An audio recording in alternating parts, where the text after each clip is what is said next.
Welcome to the special episode of the SJX Podcast, live from Dubai and Dubai Watch Week. I'm here with SJX to recap what's been going on in this very busy week. SJX, how you doing? I'm good. I've been enjoying the week in Dubai. It's my, sixth or seventh time at Dubai Watch Week. I was here for the first Dubai Watch Week in 2015. And it's great to see how successful this event has been. It's evolved into something much larger than in the first year. The turnout is bigger. There are more watchmakers. And it's really become a very buzzy, talked about event that people from across the world fly to Dubai just for Dubai Watch Week. Yeah, it's impressively large and extremely well attended. You can't really walk more than 10 feet without bumping into some notable watchmaker or collector or seeing some, unicorn type of watch on someone's wrist, which is pretty amazing. And, it kind of adds up to a pretty jubilant atmosphere. Some of the panels really kind of fixated on the idea that the industry is kind of struggling at the moment with soft demand, but you wouldn't really know that to look around here and see the excitement and enthusiasm that there is for brands big and small, from the brands that that we all know to some of the really small indies where you have to wait in a line to be able to get up there and see their new pieces. Exactly. I think this new venue for Dubai Watch Week, it really underlines the scale of the event, because historically Dubai Watch Week was always in DIFC, which is a complex of office buildings for the financial industry. And now for the first time it's in Burj Park, which is a park around the lake that's beside Dubai Mall, which is I think the biggest mall in the world, that's next to the tallest building in the world. So the current venue is really Dubai. When you step out at night, especially, and you see the laser show, you feel like you're at the city of the future and you're in Dubai. I think also Burj Park is going to be the venue for Dubai Watch Week in the coming years. So it'll be interesting to see how it continues to grow in this venue. Yeah, and the year round, it's pretty much just a park, and then they built this small city. They constructed it all in a span of about 6 weeks with plumbing and restaurants and air conditioning and Wi-Fi and electricity and all these things that you need to run a show. And I mean, when you're inside the halls, it could it looks like you're in a convention center or permanent exhibition space. It's a pretty incredible facility. The effort put in by the Siddiqui family to put on a good show is very evident, and I think that's also part of why it's going to stick to this biannual cadence, because it does take a tremendous amount of planning and everything to put this on. And I think the every other year format also helps. It helps concentrate everyone in one place at one time, which is there's press, there's collectors, and I think that's what draws the brands. And so it's this really nice kind of flywheel effect of energy. And you mentioned the collectors and the atmosphere and the place. I think this is one key reason why Dubai Watch Week stands out, and it's probably more appealing than many other watch fairs, is the fact that it's happening in a city like Dubai, where safety and security are essentially absolute. You can wear any watch you want, anywhere. You see brands, I saw brands, they allowed people to take their watches out of the hall towards the lake, to look at watches in the sun, to take pictures by the lake, selfies and wrist shots and so on. And I think this level of freedom and ease and comfort you probably cannot find it in most of the traditional cities where watch fairs take part. And increasingly, as watches become more high profile and even more valuable, I think this aspect of security and comfort and safety is actually top of the minds of not just the organizers and exhibitors of a fair, but especially for the collectors and clients who wear very expensive watches. And they wear the watches to come to a fair, not to show off, but because it's fun. It's fun to enjoy it, to meet like-minded people who are wearing the same watch and chat about watches, and of course, take pictures for social media. Yeah, and I think that element of it is kind of why a lot of the new releases that we saw launched here tended to be some of those big ticket watches, big ticket complications, things like Grand Sonnery, so Chopard with the Grand Strike, which sort of kind of culminates 30 years of the LUC manufacture and uses the crystal gong. So of course it sounds beautiful and is a impressively compact watch at just 43 millimeters. And then we saw some other sleek complications. The Daniel Roth Tourbillon Platinum, not a new watch overall, but in a new case material that it's a very compact, sleek watch, and in the heavy metal just has a tremendously dense feel on the wrist. Number of other tourbillons, the Ulysse Nardin, Irvwork, UR Freak, which is pretty cool. To my mind, kind of feels like a product that almost should have always existed. It's almost, I think, the perfect culmination of the Wandering Hours display and the central tourbillon of the Freak. And then we saw a high complication calendar watch from Konstantin Chaikin, the White Rabbit, which is kind of the Joker format, but double faced, has some interesting new features on the dial, which the prior versions do not, that are pretty elegant and sleek. And you kind of have to read a book about it to understand how everything works. But what about you, SJX? What are some of the other interesting launches that you saw this year? I agree. I agree with your picks. I think definitely the biggest launch, both in terms of complications and functions, is the Chopard LUC Grand Sonnerie. I think actually more than the fact that it's a very complicated watch with a very well finished movement and great sound, is the fact that it has a new case style and case construction for the LUC. I think historically the LUC, even though it did very well in terms of movements and finishing, the cases were not that appealing for me in terms of the details and the form, while the Grand Sonnerie has a case that despite its thickness, actually it looks good. You can see they have soldered lugs, which gives the case more detail. They have constructed in such a way that some of the thickness is concealed by the bezel. So I think this step forward in terms of the case construction is actually very notable for the LUC, because it also means that the more affordable LUC watches in the future should have also more interesting case materials. You mentioned the Urwerk Ulysse Nardin Freak. Again, I agree with you. The concept works very well. For me, the colors of the watch, not really to my taste, but the concept, like you said, it feels like a watch that should have existed. I think another interesting watch from an independent would be the Beaver Automatique, which now they've just launched with a variety of semi-precious stone, mineral stone dials, including some with gemstone indices.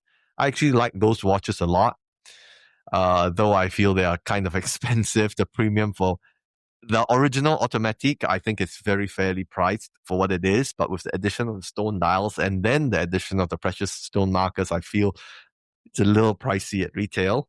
And then also something interesting that isn't actually a watch, was a box, right? Audemars Piguet launched this winder box that is made for its perpetual calendar. It allows you to set the perpetual calendar for any place in the world. So instead of needing like a travel time perpetual calendar, you just have this box and your watch. You put the watch inside the box, you program it, and it sets it for you wherever you are in the world. And the good thing is the box is not that big, so it's handy enough to travel with. And I think, every watch we talked about so far has been quite expensive. But I think another standout is the Tudor Ranger 36, which they also launched here. It's a smaller version of Tudor's. I would say probably their entry-level watch. It's just a simple watch, no rotating bezel, time only, 3 hands. The original was a little bit big. The new one makes it a little more vintage, and it brings the feel closer to that of the vintage Ranger that it's based on. And of course, also it brings the feel closer to that of a vintage Rolex Explorer. And on the subject of Tudor, I think it was interesting that both Tudor and Rolex had stands at Dubai Watch Week, which underlines how much the fair has grown beyond its origins as one focus on very niche brands. And not only that, we had the Rolex CEO Jean-Frédéric Dufour speak at one of the panels at Dubai Watch Week. Brandon, what did you think of Mr. Dufour's speech? Yeah, it was certainly a rare opportunity to hear him speak. It's you can probably count on 1 or 2 fingers how many public speeches he's given in the past. And I feel like he was naturally as guarded as he needed to be, leading such a secretive organization. But he did reveal a few interesting things that kind of stood out to me about kind of their vision when it comes to manufacturing and even artificial intelligence. One of the things that he mentioned that really struck me was, they're completely confident in the long-term future of silicon as a material. I think that's something where, in the 25 years since the Uli Start-on-Freak kind of introduced silicium components, there's been some, I think, reasonable skepticism about the long-term viability of materials that, haven't existed historically. Many watchmakers, state a preference that, they want to use brass and steel and gold and things that can be reformed and refinished and recrafted and don't have to be just sort of swapped out like silicon components do. But, he's totally bought in on this and, he's closer to the manufacturing, certainly, and, believes that not only will these parts be replaceable and manufacturable in 20, 30, 50 years, it'll be increasingly easy, increasingly affordable, increasingly good to produce these components. So I thought that was pretty interesting. And all you need is one big player like that to attract an ecosystem around it that others will be able to benefit from. And of course, we see, even Patek Philippe is now using the silicon hairsprings in their Grand Sonnery, which is, certainly, I think in many ways a museum grade type of watch. And so, it's interesting to see that. And then, of course, he was also talking about their manufacturing. He revealed some interesting details that they, typically invest about 100 million Swiss francs every single year to refresh the machinery in their manufacture, to the point that the average age of one of their CNCs or, typical machines is only 8 years. And so he really feels like keeping their stock of machinery fresh, all of their tooling fresh is a competitive advantage that's worth a really substantial annual investment. And I mean, this is a good segue, I think, to the panel discussions in general. It was kind of a mixed bag, I think, overall. There were some good seminars and some that I feel like were maybe planned at a time when they felt like they would be able to reveal something that then they weren't able to reveal. So there was kind of some improvisation to fill time in a few of the lectures. But one of the things that stood out to me from the Breitling seminar from Mr. Kern was, he's building a group called the House of Brands, with Gallet at the entry level, Universal Genève at the high end. I think Gallet is kind of going to be probably one of the first products that we see from this. And one of the things that I thought was interesting is I think, are really going to try this kind of Rolex Tudor approach, but even more lean into the reputation of the parent. So their Gallet is going to be marketed, with it will literally say manufactured by Breitling.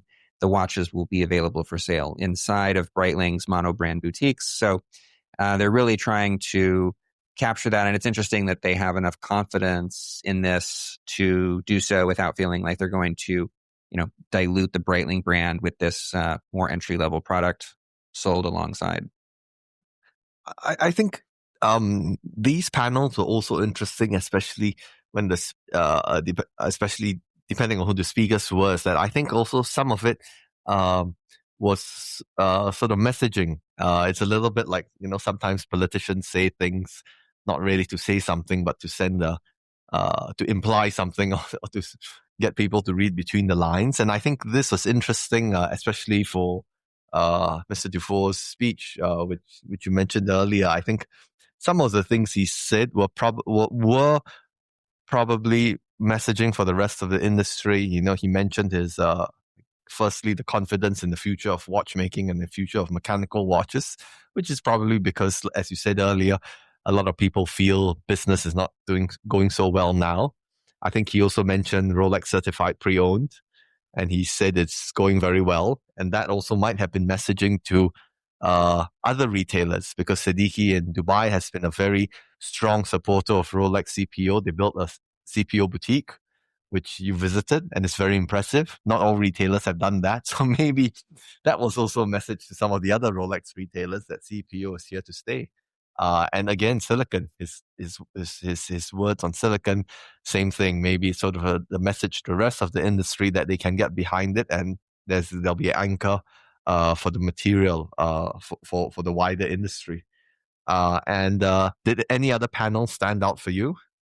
Yeah, I attended Max Busser and Kari's panel yesterday on the topic of succession. And just once it is inevitable that we have all these founder led brands right now. There's dozens of them and several extremely high profile brands like Voutilainen and MB&F. And it is inevitable that the name above the door will step back, will retire, will eventually not be there to lead the company. And I think it's just interesting to hear some of their thoughts on how they're planning for the future. It sounds like fortunately Kari has next generation of kind of watchmakers in the family, so I think he really feels good about his plan for the future. I think Max, is really just focused on making sure that, that the brand is able to thrive, and but also he wants his family to thrive, and he's not so focused on whether that it's his family leading it, just as long as the brand thrives and his family is happy, which I think is a great perspective, because you don't want to, force a square peg into a round hole and try to make something work that just doesn't. So he was really candid and forthright about that, which was interesting. And so that was an interesting session. The CEO roundtable, which was I think a new session this year, was interesting. So the CEOs from Hublot, Breitling, Audemars Piguet, and and I think the real takeaway was just the idea that these are emotional products, and I think this was actually a theme that was woven throughout many of the sessions. This was something actually Jean-Frédéric Dufour talked about during his speech, is that watchmaking is an emotional product, and brands really need to make sure that they are exciting their customers and not just giving them, a product like an Apple Watch or a car, things that are increasingly disconnected from sort of emotional purchasing decisions, and give them something to get excited about. I don't know if everybody just sort of heard that and coalesced around that idea, but that was definitely a theme of the week. And I think, you talked about, we discussed the panels and the events. I think one of the highlights of Dubai Watch Week goes beyond these panels and the big events, but also is the personal interactions, because the scale of Dubai Watch Week is small enough. It's big enough that you see all the different brands and different products, but at the same time, it's small enough. It's still a very personal event, with relatively compact space, and there's a lot of interaction with the watchmakers, and also especially with collectors who come from all over the world. Typically, these are not people you run into often, because some of them are on the other side of the planet.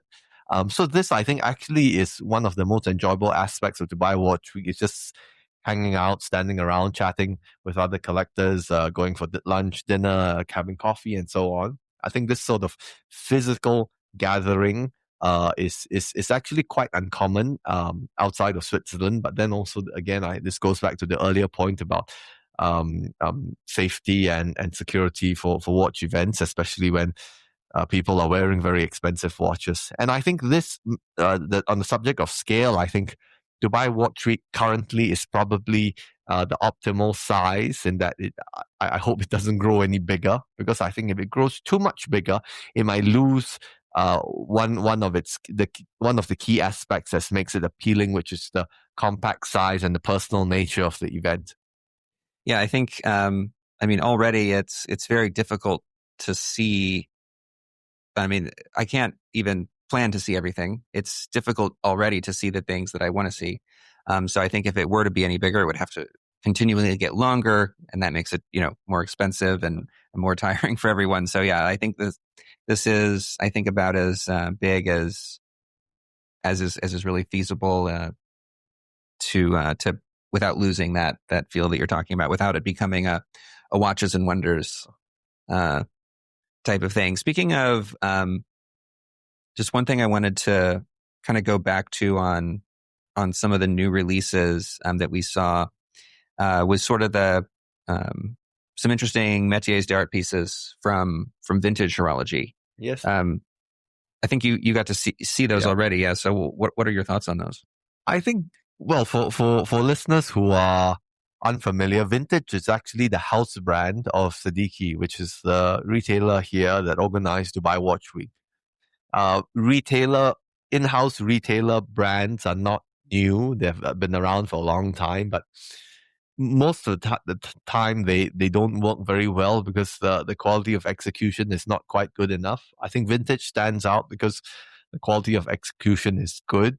It is sort of what you would find it's essentially a sort of like a high-end micro brand. The movements come from La Joux-Perret and so on. I think Fauché.